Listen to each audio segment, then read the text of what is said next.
My dad, Larry Linton, the only true servant leader willing to stand in the arena and fight for your freedoms. Larry is a man of God, and he will move heaven and earth to protect the people in district.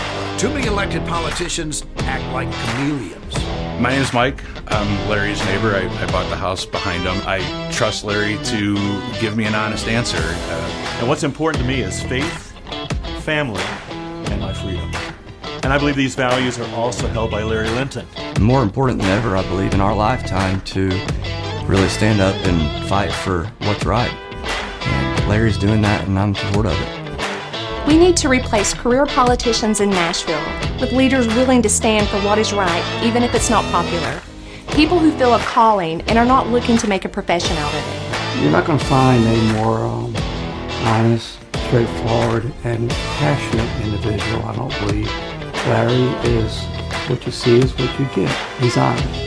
Listen, if you are looking for a true conservative who's passionate about the state of Tennessee, the people that live in it, and wanting to make a difference in a meaningful way, Larry's your guy.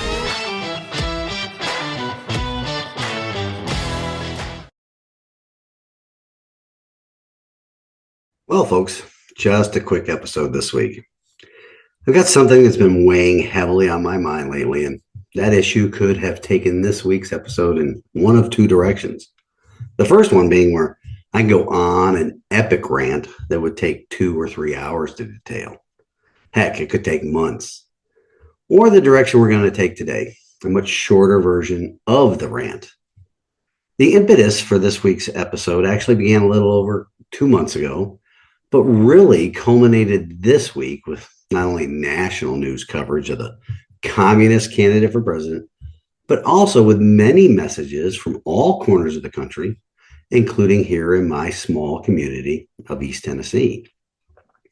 Those many messages were coming from the pulpits of churches, which is kind of coincidental that this message really hit me during Pastor Appreciation Month, which we will get into later in the show.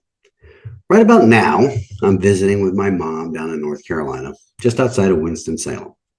I surprised her with a visit to her place because I know that once I have my scheduled knee surgery next month, the nurse and mother in her will cause her to travel to my home in Tennessee for my recovery phase. The route I normally take to visit my mom in North Carolina has been slightly changed due to the hurricane damage to Interstate 40, and it resulted in about an added hour to the drive. So by the time this episode hits all of the usual platforms, I'll be probably having a cup of coffee with my mom. I'm also getting ready for my next client engagement, which will once again take place in Wyoming and Montana. I will actually be staying in Baker, Montana for the brief trips to that area of the country, since the place I usually stay at in North Dakota is booked up for the time I'm there.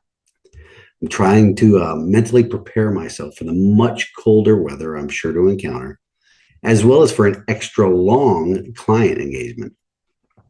This next one takes me out of state for a month instead of the standard 3-week time frame. There will be a call to action for the audience this week that I will address in the closing segment that ties into what we will read in God's Word. Now, with the update and recap completed, let's get on with this week's episode of the Liberty Leadership and Lies podcast, where I will talk about some actions that are being taken around our republic that may be too little and definitely too late. Or it may be that some people in positions of great responsibility are giving lip service to their calls for action because if it gets proven that these, let's call them teachers, these teachers are not walking their talk. So let's take a stand in the arena together again this week, folks, and get on with the show.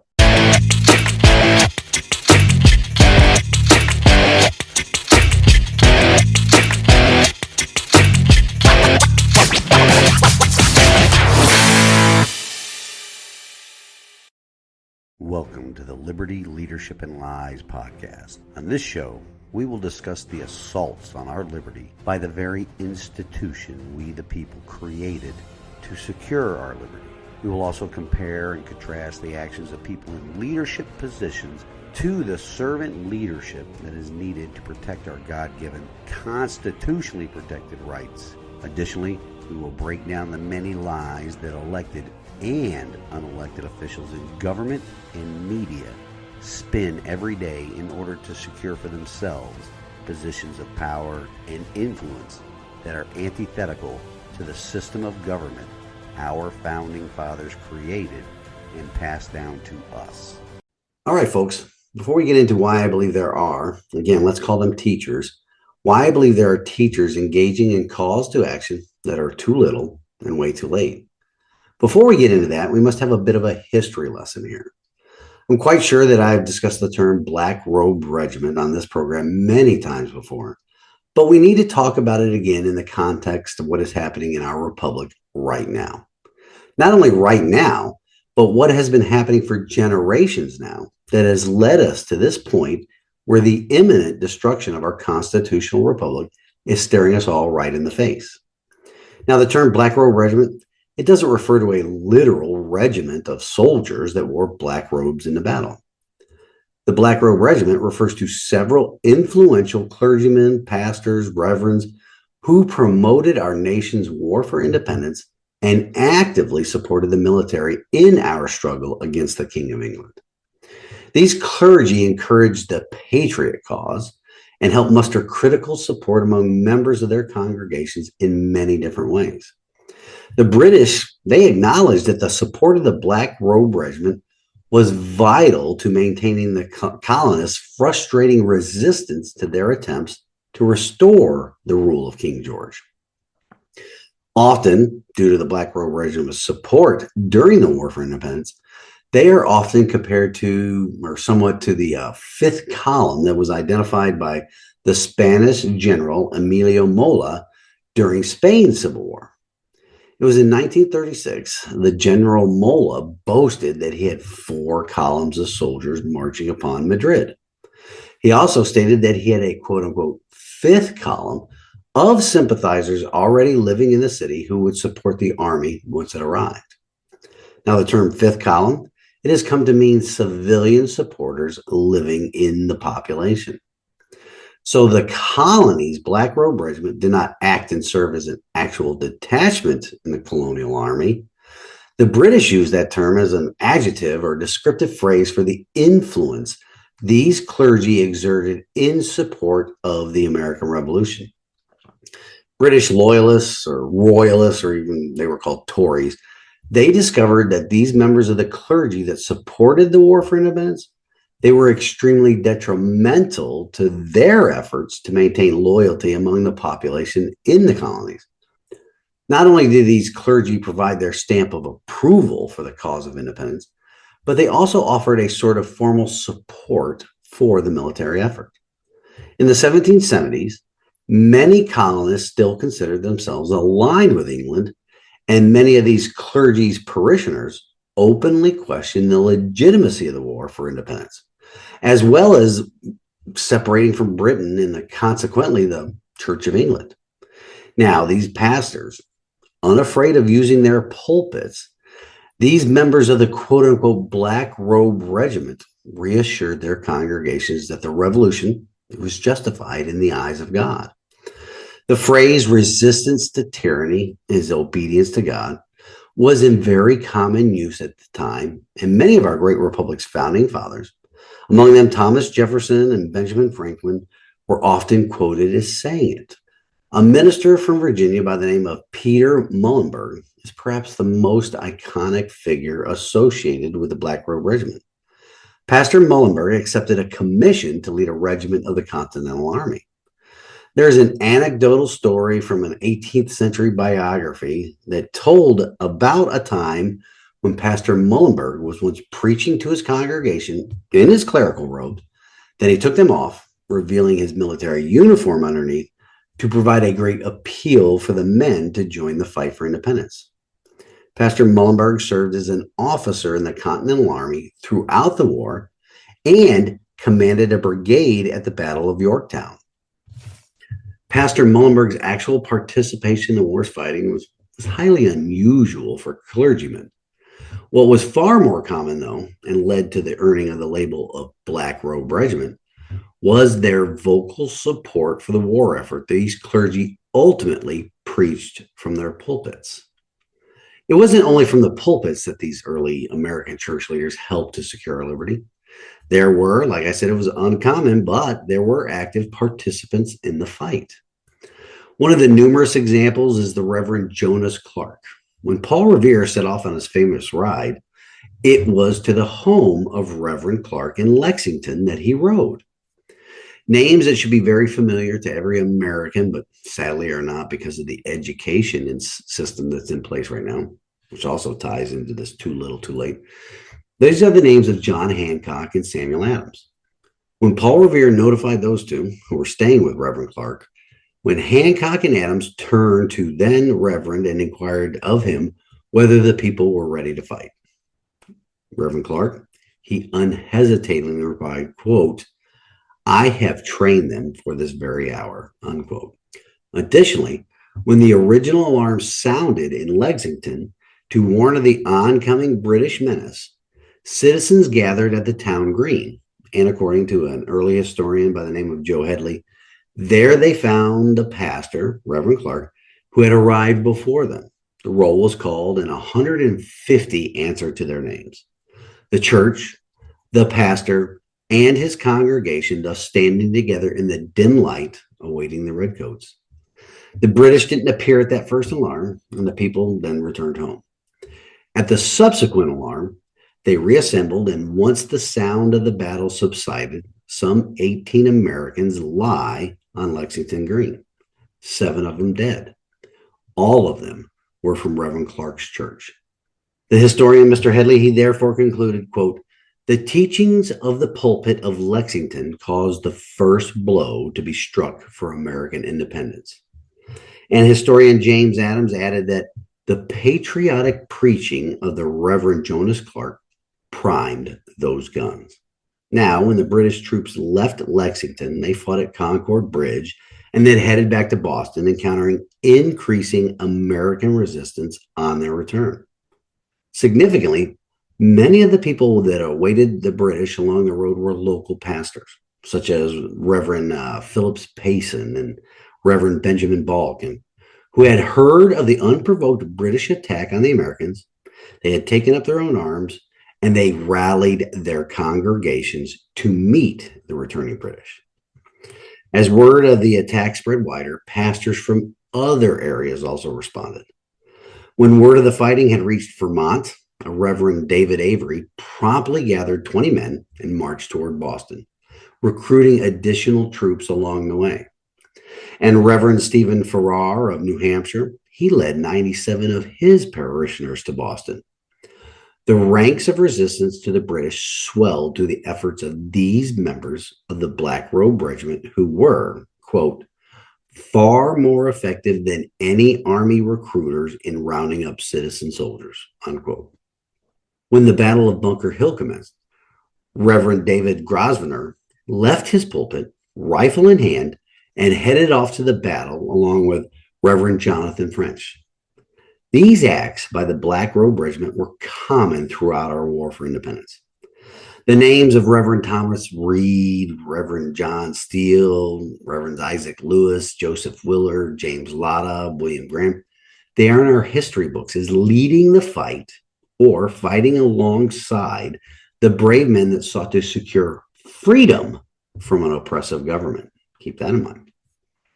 There are many others, like Reverend John Craighead, who has said that, quote, "fought and preached alternately," unquote. Many others can be found in the historical record as well, like Reverend Cooper, who was a captain of a military company, or Reverend John Blair Smith, president of Hampden Sydney College, who was a captain of a company that rallied to support the retreating Americans after the Battle of Cowpens, or Reverend James Hall, who commanded a company that armed against Cornwallis, or Reverend Graham, who rallied his own neighbors to dispute the passage of Rockfish Gap with Tarleton and his British dragoons. Those members of the Black Robe Regiment that I just mentioned are just a sampling of the names of the early American church clergy that not only voiced support for freedom and tyranny from the pulpits, but actively participated in the securing of the foundation of our great republic. Right now, there are no open battles with arms contesting against tyrants, but there is a war for our freedom that happens every day in our constitutional republic. Thomas Jefferson famously said that, quote, "The tree of liberty must be refreshed from time to time with the blood of patriots and tyrants," unquote.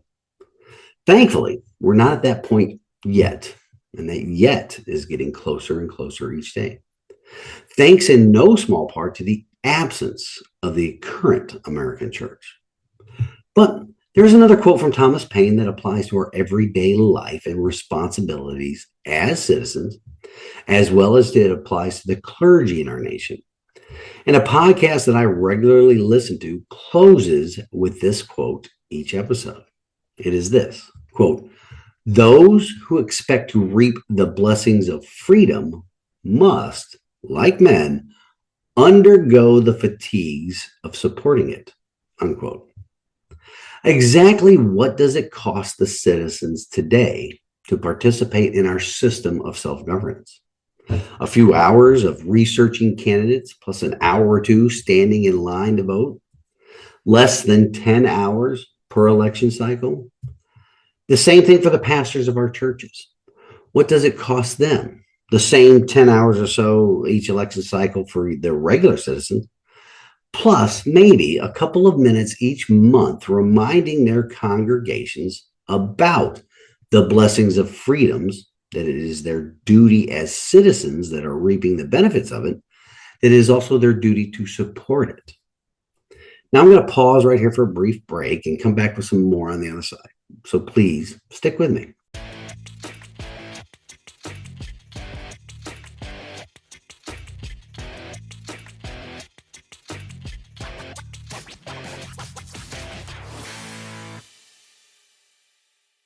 The Black Robe Regiment, folks. I hope that that was just a refresher for you and not new information, but sadly, I do not think that is the case. And another reason, or another result of the retreat of the American church in what has been referred to sometimes as a culture war. But as we discussed, the early American church was instrumental in the people of this country, which means the congregations of those clergymen. The Black Robe Regiment were instrumental for our forefathers being able to reap the blessings of liberty. And what do we have now? Well, we do not have anything close to the Black Robe Regiment, that is for sure. Until lately, that is. There are some stirrings in the church, the American church, lately, and we're going to discuss that right now. If you go back to the closing segment of last week's show, where I shared a video from Pastor Jack Hibbs and Dr. Frank Turek, they were talking about this issue of voting and the importance of the American church and how we as the church, vote in the upcoming presidential election. Now, don't get me wrong. I wholeheartedly support the church being heavily involved in the upcoming election, but why the sudden push now? Where has this effort been for the past few decades? Also, why the push only at the national level? Has the church, meaning all of us Christians here in the United States of America, have we become comfortable with and tolerate the little bits of evil that we allow here locally? Is it okay to ignore politics on the local level, which allows members of local school boards to purchase these curriculums that are detrimental to the nuclear family and the mental health of our children? Is it okay to ignore politics on the local level and allow the city and county governments to start mimicking the levels of intrusion on our liberty that the national government has been quite accustomed to? That reminds me of a story that I've heard several times in my life, and mostly it's been in churches, which is kind of ironic. If you have heard it before, please bear with me. If you haven't heard the poop and the brownie story before, you might find it not only entertaining, but enlightening as well as how it applies to the political process here in the United States as well. So here it goes. Two teenagers asked their father if they could go to the theater to watch a movie that all their friends had seen. After reading some reviews about the movie on the internet, the dad denied their request. "Oh, Dad, why not?" these two children complained. "It's rated PG-13 and we're both older than 13.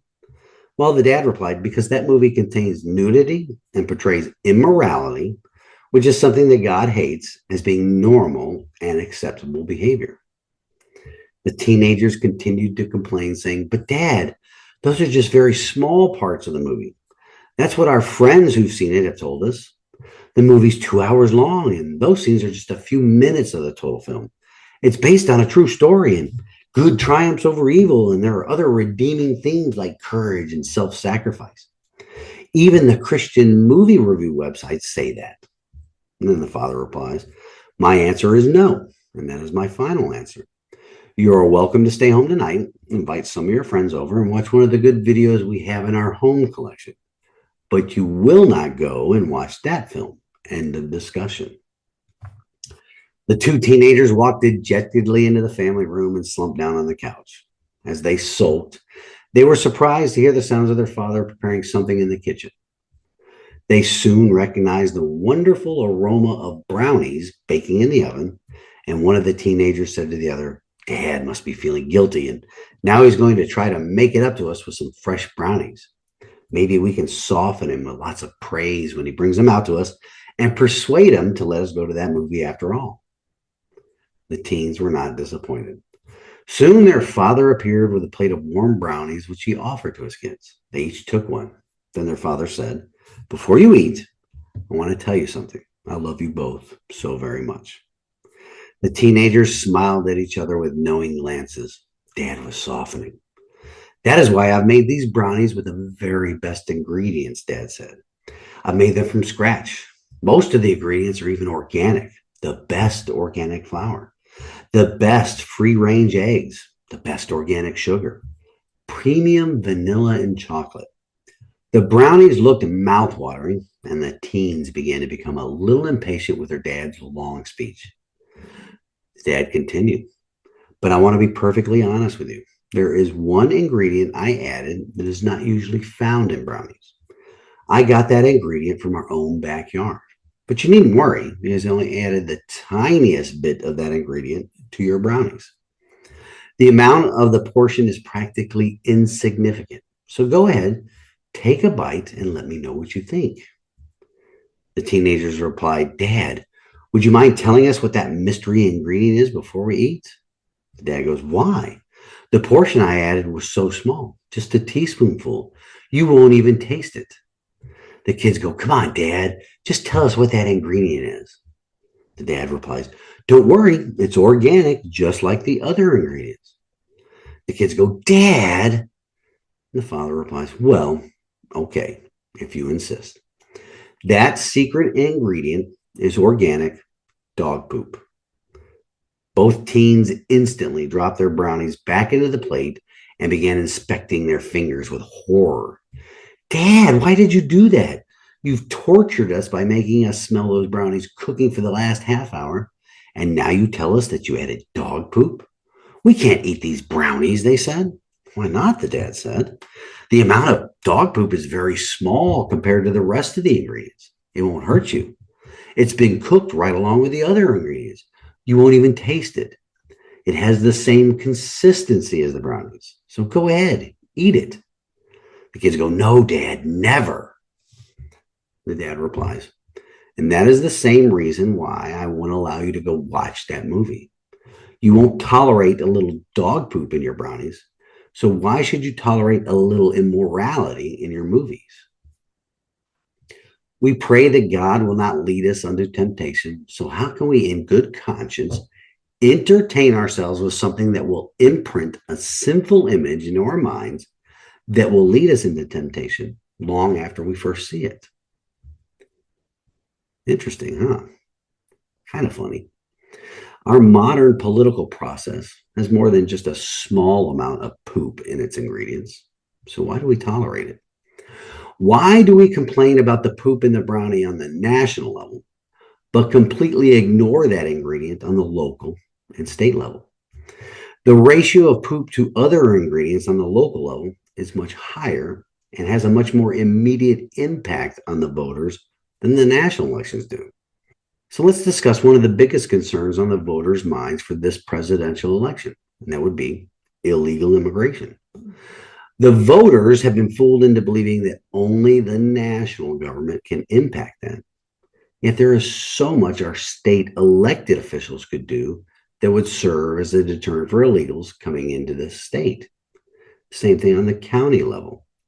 That is just one of the many examples where the voter apathy in local and state primary elections has made us all dependent upon only federal action to solve our problems. And don't think that those, let's just call them poop floaters, in our state and local politics, that they don't recognize that as a fact of life in our states and in our nation. In fact, these poop floaters, they count on it, which is why we end up with what we have. The church lost the culture war because it abandoned its role in the formation and continuation of our biblically inspired form of government. It is evident that the Bible-believing and Bible-preaching churches have been losing cultural influence over the past several decades. At the turn of the 20th century, Christian values were promoted in this nation. By the 50s, they were celebrated. Then by the 70s and 80s, they became merely tolerated. And now, Christians are actually hated in popular secular culture.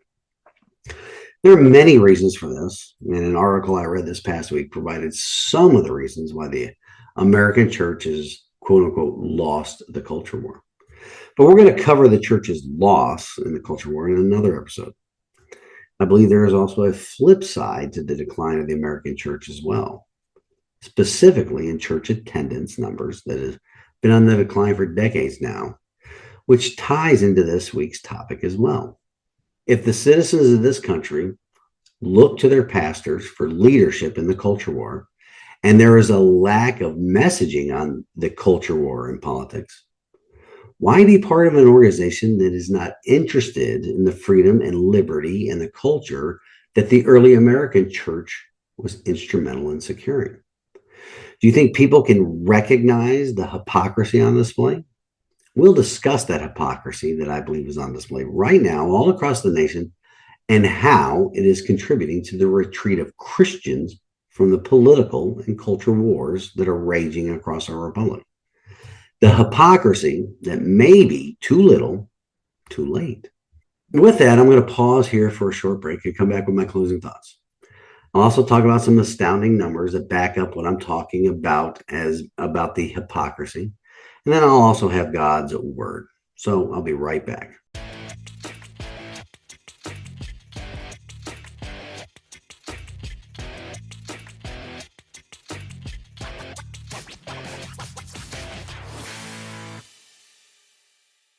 Okay, folks, we're back for my closing thoughts, the call to action I mentioned earlier, and wisdom from God's holy word. Now, I went through the history of the Black Robe Regiment to compare them to the many of the clergy today for a couple of reasons. One is to compare and contrast the pastors from two different eras in our country. But both of those eras in our nation's history see freedom and liberty for the people in jeopardy.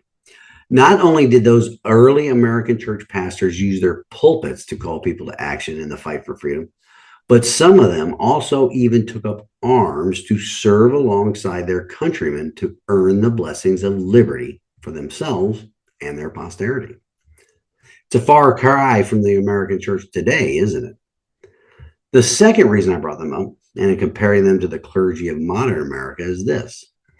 Are the leaders of the American church of today and their silence on politics one of the reasons for the decline of the church? The clergy of today are not only retreating in the culture war, but also in the area of defending freedom and liberty by being involved at the ballot box, the modern battlefield. When the people of this great country sought leadership advice on the many issues of the day, they could often get that advice sitting in the church pews every Saturday or Sunday. It's not so anymore, at least consistently. And right now, it appears that pastors all over the country are starting to finally speak up, but only for this upcoming national election. I bring that up because, as you know, I regularly look at the voter rolls, not only because I was a candidate, but also to find out who the most politically active people in my community are. What I found out here over the course of the past week, and after seeing calls all over social media from pastors across the country urging Christians to vote in the presidential election, it's kind of mind-blowing. Frankly, a bit hypocritical. Now, this recent call by pastors is because it is projected that around 41 million Christians are unlikely to vote for either Trump or Harris this election cycle. It may or may not have anything to do with the candidates, but I believe it is also because for far too long now, the church has abandoned the political fights. And you cannot turn that trend around in just one cycle.